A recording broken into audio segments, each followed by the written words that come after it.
Hello friends, welcome to trend பண்ணுவோம். இந்த வீடியோவில் இதை பற்றி பார்க்க போனால் சிறகடிக்க ஆசை இன்றைக்கான எபிசோட் பற்றி பார்க்கலாம். அதுக்கு முன்னாடி நம்ம சேனலுக்கு இப்போ தான் நீங்கள் ஃபர்ஸ்ட் டைம் வர மாதிரி இருந்தால் சப்ஸ்கிரைப் பண்ணி கூடவே பெல் ஐக்கானை கிளிக் பண்ணிக்கோங்க. சிறகடிக்க ஆசை இன்றைக்கான எபிசோடில் என்ன நடக்குதுன்னு பார்த்தீங்கன்னா, மீனா சிட்டியோட ஆஃபீஸ்க்கு போய் சிட்டியை மிரட்டிட்டு வருவாங்க. என்ன தைரியம் இருந்தால் என்னோட புருஷனையும் உன் காலில் விட சொல்லுவேன், நீயே ஒரு திருடன், பொய் சொல்கிறவன், ரவுடி, நீ எந்த தைரியத்தில் என்னோட புருஷனை காலில் விழ சொல்கிற?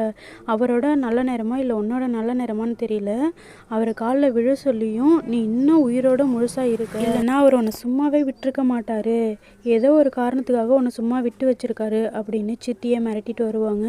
ஏன்க்கா இப்படிலாம் பேசுகிறீங்க? அவரோட ஃப்ரெண்ட்ஸுக்கிட்ட தானே நான் கேட்டேன், இவர் ஏன் குறுக்க வந்தார் அப்படின்னு சொல்லி இதை காரணமாக சொல்லுவாங்க. அக்காக்கான்னு தான் சிட்டி வந்து பேசுவான். இருந்தாலும் மீனா வந்துட்டு அவங்களோட கோவத்தை கண்ட்ரோல் பண்ணாமல் பயங்கரமாக கோவத்தில் திட்டிகிட்டே தான் இருப்பாங்க. அடுத்து என்ன நடக்குதுன்னு பார்த்தீங்கன்னா, திட்டிட்டு மீனா வீட்டுக்கு கிளம்பிடுவாங்க. உடனே அங்கே இருக்கிற ரவுடி பசங்க எல்லாம், என்னென்ன இவ்வளோ பேசுகிறாங்க, நீங்கள் பார்த்துட்டு சும்மாவே நிற்கிறீங்களே அப்படின்னு சிட்டிக்கிட்ட ஏற்றி விடுவாங்க. சிட்டி உடனே இருந்துக்கிட்டு, இவளை கேட்டு எந்த பிரயோஜனமும் கிடையாது, இவளை அடித்து எந்த பிரயோஜனமும் இல்லை, இனிமேல் இவளோட புருஷன் கூட வாழவே விடக்கூடாது, ரெண்டு பேரையும் பிரிக்கணும் அப்படின்னு சொல்லுவாங்க. இவங்களை எப்படி பிரிக்கிறது அப்படின்னு ரவுடி பசங்களாம் கேட்பாங்க.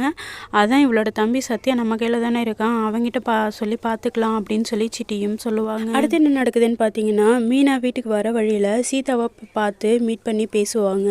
சீதா கிட்ட நடந்த எல்லாத்தையும் சொல்லுவாங்க. உடனே சீதா இருந்துக்கிட்டு, நீ ஏங்கா சிட்டியை தனியெல்லாம் பார்க்க போனேன், அவனால் ஏதாவது பிரச்சனை வந்திருந்தா என்ன பண்ணியிருப்ப அப்படின்னு சொல்லி கேட்கும்போது, எதனாலும் பார்த்துக்கலாம், செவ்வளோ பேத்துடலான்னு தான் போனேன் அப்படின்னு மிரட்டிட்டு தான் வந்திருக்கேன், இதுக்கப்புறம் உங்கள் மாமாவுக்கு தொல்லை கொடுக்க மாட்டான் அப்படின்னு நினைக்கிறேன் அப்படின்லாம் சீதா கிட்ட சொல்லிட்டு இருப்பாங்க. அடுத்து என்ன நடக்குதுன்னு பார்த்தீங்கன்னா, மனோஜ் வீட்டில் தான் இருப்பாங்க, ரோகிணியும் வீட்டில் தான் இருப்பாங்க. ரெண்டு பேரும் இருக்கும்போதே மனோஜ்க்கு கடன் கொடுத்த மனோஜோட பார்க்கிங் ஃப்ரெண்டு வந்து வீட்டுக்கு வந்துடுவாங்க. வீட்டுக்கு வந்து மிரட்டிட்டு போகிற மாதிரி ரொம்பவே சாஃப்டாக சொல்லிட்டு போவாங்க. ரோகிணி மனோஜ் மேலே பயங்கரமாக கோவப்படுவாங்க. அடுத்து என்ன நடக்குதுன்னு பார்த்தீங்கன்னா, மீனா வீட்டுக்கு வந்ததும் அண்ணாமலை கிட்ட எல்லா உண்மையும் சொல்லிடுவாங்க. எனக்கு தெரியும், முத்து எந்த தப்பான செலவும் பண்ண மாட்டான், அவன் ஒரு விஷயம் பண்ணான்னா அதில் கண்டிப்பாக நியாயம் இருக்குன்னு எனக்கு தெரியும், இது அவனாக சொல்கிற வரைக்கும் அவங்ககிட்ட நம்ம கேட்க வேணாம் அப்படின்னு மீனா கிட்ட சொல்லிடுவாங்க. முத்து வீட்டுக்கு வந்தது மீனா முத்துக்கிட்ட, நீங்கள் எதுக்காக காரை விற்றீங்கன்னு எல்லா உண்மையும் எனக்கு தெரியும், இதுக்காக தான் விற்றீங்கன்னு என்கிட்ட ஒரு வார்த்தை சொல்லியிருக்கலாம்ல அப்படின்னு மீனாவும் முத்துக்கிட்ட சொல்லுவாங்க. அதோட இன்னைக்கு என்ன எபிசோட் முடிஞ்சிடும்.